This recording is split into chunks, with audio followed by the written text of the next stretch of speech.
আজকের জ্বালানি সংকট, বিশ্ব পরিস্থিতি, বাংলাদেশের বর্তমান কৃষি, খাদ্য, তার নিরাপত্তা, ঝুঁকি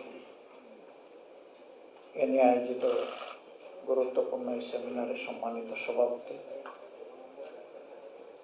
সেমিনারে উপস্থিত বাংলাদেশের কৃষি অর্থনীতি এবং সামগ্রিক অর্থনীতি নিয়ে যারা ভাবেন সেই রকম অতি গুরুত্বপূর্ণ ব্যক্তিবর্গ এবং সম্মানিত কৃষিবিদ ভাই ও বোনেরা,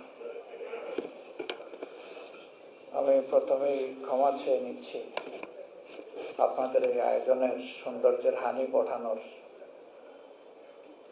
এই দুর্দান্ত এবং বেমানান উদ্যোগ যে আমাকে নিতে হচ্ছে, এই জন্য যে আমি বক্তৃতা দিয়েই চলে যাবো, এটা অনেকটা স্বার্থপরতা।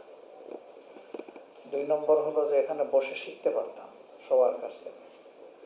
আমি ফিল করি যে আমি একজন লার্নার, যেখানেই যাই আমার শেখার সুযোগ আছে, বরঞ্চ আমি বঞ্চিত হব, আপনারা না। তারপরেও আগে কথা বলে চলে যাওয়ার এই সুবিধাবাদী মানসিকতার জন্য আপনাদের কাছে ক্ষমা চেয়ে, তবে এটা আমার জন্য না। আজকে দিনের মিনিমাম 5টা ইভেন্টস আল্লাহ যদি আমাকে হায়াতে বাঁচায় রাখেন তাহলে আমাকে কভার করতে হবে। আবার অনেক সময় কিছু ইভেন্টস এর মধ্যে আবার জেনারেট করে। এটা আমাদের সামাজিক যে ব্যবস্থা, এই ব্যবস্থার কারণে এরকম হয়ে থাকে। আবার আমি ফিরে আসছি আমাদের আলোচনার জায়গায়। ডক্টর মিজানুর রহমান সাহেব যখন বক্তব্য রাখছিলেন তখন তিনি বিবিএসকে কোট করেছেন এবং তিনি বলেছেন যে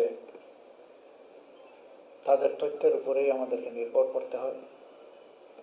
এই তথ্যগুলো অতীতে জাতিকে সবসময় যে সঠিক পথ রেখা দেখিয়ে দিয়েছে বিষয়টা এমন না।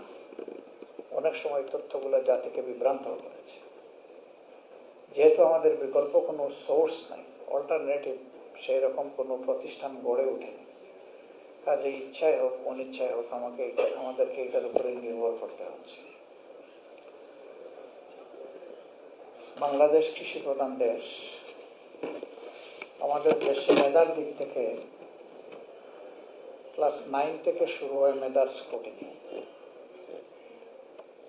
কে কোন ডিসিপ্লিনে নিজের ক্যারিয়ারটা, একাডেমিক ক্যারিয়ার বিল্ড আপ করবে তার আগ পর্যন্ত অনেকটা কম। 9-এ উঠে যারা বিজ্ঞান মনস্ক, অবশ্য আমাদের দেশে একসময় বিজ্ঞান মনস্কতার সংজ্ঞা ছিল যে নাস্তিক, সে হইল বিজ্ঞান মনস্ক। আমি ওইটাকে বিজ্ঞান মনস্ক মনে করি না। আমি মনে করি রিয়েলি সায়েন্টিফিক অ্যাটিচিউড যার থাকবে, সায়েন্সকে জানার, বুঝার এবং নিজের থেকেও কিছু সায়েন্স ক্রিয়েট করার, সেই হইল বিজ্ঞান মনস্ক। তো এরকম যারা ছাত্ররা নিজের ইচ্ছায় তার ক্যারিয়ার সিলেকশন করে না, বা তার ক্যারিয়ার সিলেকশনের জন্য সেই রকম কোনো মেন্টরিং সিস্টেমও আমাদের সমাজে এডুকেশনে নেই। ফলে কিছু কিছু ক্ষেত্রে গার্জিয়ানদের ইচ্ছায় তাকে ডিসিপ্লিন বা সাবজেক্ট সিলেকশন করতে হয়। এখানে অনেকে মাস পেতে গিয়ে আবার খেয়ে হারিয়ে ফেলে, তখন সেখান থেকে রিভার্ট করে ওইটা কন্টিনিউ করতে পারে, আর কেউ কেউ পারে। তো এই সায়েন্স নিয়ে যারা লেখাপড়া করবেন তাদের মধ্যে কার্যত মোটা দাগে 3টা ভাগে আমরা বিভক্ত হয়েছি। একদল প্রকৌশলের দিকে, আরেক দল চিকিৎসা বিজ্ঞানের দিকে, আরেক দল আমরা এগ্রিকালচারের দিকে। বাংলাদেশে পারসিভেবল ট্রুথ যে আমাদের মধ্যে যারা মেধায় মননে একটু বেশি অ্যাডভান্স থাকেন তারা প্রকৌশলের দিকে যান, এটা আমি স্বীকার করছি। এরপরে চিকিৎসা, কৃষির দিকে আমরা যাই। কিন্তু আমরা যদি সমাজের বিদ্যমান বাস্তবতার দিকে দেখি তাহলে ওই যারা সর্বোচ্চ মেধার আল্লাহ তাআলা নিয়ামত যাদেরকে দান করলেন তাদের কাছ থেকে সমাজ কতটুকু পেয়েছে। এখানে আমরা যারা আছি অনেকের বয়স এটুকু হয়তো বা ছিল যে পাকিস্তানের শেষ অংশটা দেখার সুযোগ হয়েছে। অনেকের অনেকের কেন বেশিরভাগের তখন জন্মই হয়নি, আমার যতটুকু দৃষ্টি পড়তেছে বেশিরভাগের জন্ম হলো আফটার লিবারেশন। কাজে ওই চ্যাপ্টারটা তারা দেখে। আবার একটা অংশ আমরা এখানে আছি যারা বিলো 40, তারা স্বাধীনতা উত্তর বাংলাদেশকেও বোঝার সুযোগ আমরা পাই। ভাঙ্গা গড়া অস্থিরতার ভিতর দিয়ে আমাদের এই সমাজ এগিয়ে চলছে। আমাদের এখানে গড়ার চাইতে ভাঙ্গার প্রবণতা বেশি, দেওয়ার চাইতে লুটের মানসিকতা বেশি, উদারতার চাইতে সংকীর্ণতা এখানে বেশি, ভালোবাসার চাইতে প্রতিহিংসা এখানে বিজয়ী।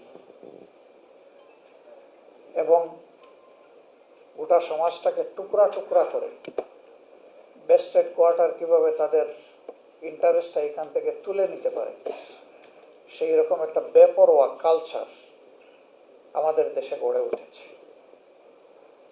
এখান থেকে অল্প দূরে সংসদ ভবন,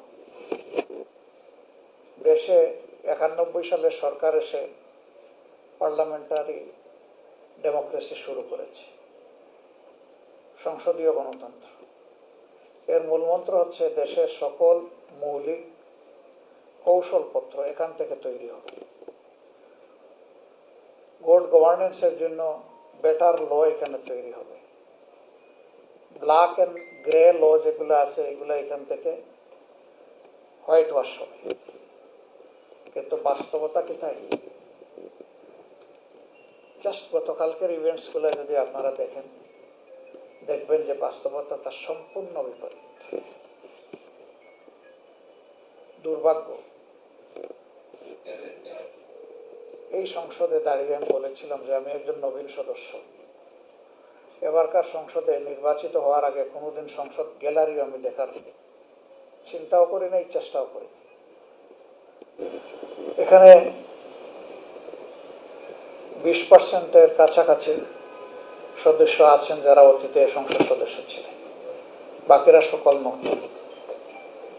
আমরা বলেছিলাম যে এখানে রাজনীতির সুস্থ হেলদি প্র্যাকটিস হোক, নট আনহেলদি। এখানে আমরা যে বসি, আমরা যে ঢুকি, আমরা যে বের হই, এর প্রত্যেকটার পিছনে জনগণের রেভিনিউ জড়িত, জনগণের ট্যাক্সের টাকা জড়িত। প্রত্যেকটি মিনিটের জন্য এখানে লক্ষ লক্ষ টাকা খরচ হয়, হাজার হাজার। সুতরাং জনগণের ট্যাক্সের টাকা জনস্বার্থের বাইরে গিয়ে সামান্য একটা কিছু করে এখানে নষ্ট করার অধিকার জনগণ কাউকে দেয়নি। আমরা যেন এর চর্চাটা এখানে শুরু করতে পারি, অতীতে হোক না হোক। অতীতে হয় নাই এটা কোনো এক্সাম্পল না, এখন হবে, এটাই হবে এক্সাম্পল। আমি বলবো না যে সব আশাই বিফলে যাচ্ছে, তবে এখন পর্যন্ত খুব ভালো কিছু করা সম্ভব হয়নি। যদি 1 মাস 1.5 মাসের এই শিশু, হয়তো সামনে আমরা ভালো কিছু আশা করি। আল্লাহ ভালো চান।